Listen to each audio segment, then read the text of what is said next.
Bonjour, je me nomme Lise Gervais, je suis vice-présidente de la section Mauricie du district du Québec. Je désire vous entretenir sur les raisons qui m'ont motivée à présenter la candidature de Mme Lynne Lecourt au prix individuel de bénévolat. Mme Lecourt est bénévole dans 4 organismes et administre 8 réseaux sociaux et un événement annuel. Par son implication sociale, sa notoriété et son exposition médiatique, elle exerce un grand pouvoir d'influence. Lors de ses nombreuses implications bénévoles externes, elle n'hésite pas à faire connaître notre association, ce qui contribue grandement au recrutement de nouveaux membres. Parlons un peu de ces organismes. Madame Lecourt est présidente fondatrice du Fonds d'aide aux familles et aux jeunes. Cet organisme de bienfaisance aide monétairement les familles dans le besoin en payant par exemple leur arriéré au service de garde de l'école, les frais de matériel scolaire obligatoire, etc.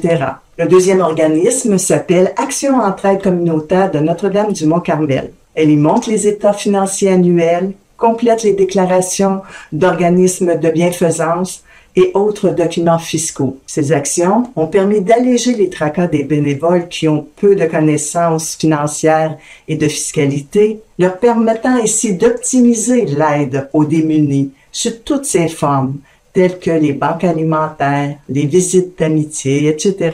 Pour la fabrique de Notre-Dame-du-Mont-Carmel, elle planifie, met sur pied et dirige les activités de financement. Pour le Club de l'âge d'or de Sainte-Tech, elle prépare les demandes de subventions.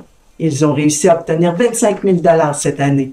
Depuis 4 ans, elle organise le marché Mont-Carmelois des artisans. Cet événement permet à une grande majorité de retraités de vendre leurs créations pour qu'ils puissent continuer à exercer leur passe-temps.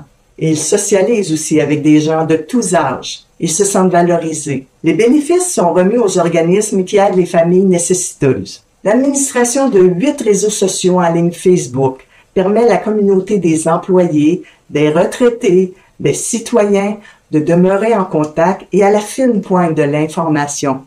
Cela brise l'isolement. 2 de ces 8 réseaux sociaux en ligne comptent plusieurs membres potentiels et elle se fait un devoir de partager les publications de notre section et de l'Association nationale des retraités fédéraux. Toutes ces implications contribuent à faire rayonner les aînés. Elle demeure pour la section Mauricie une source intarissable d'informations et d'expériences à laquelle il est rassurant de se référer.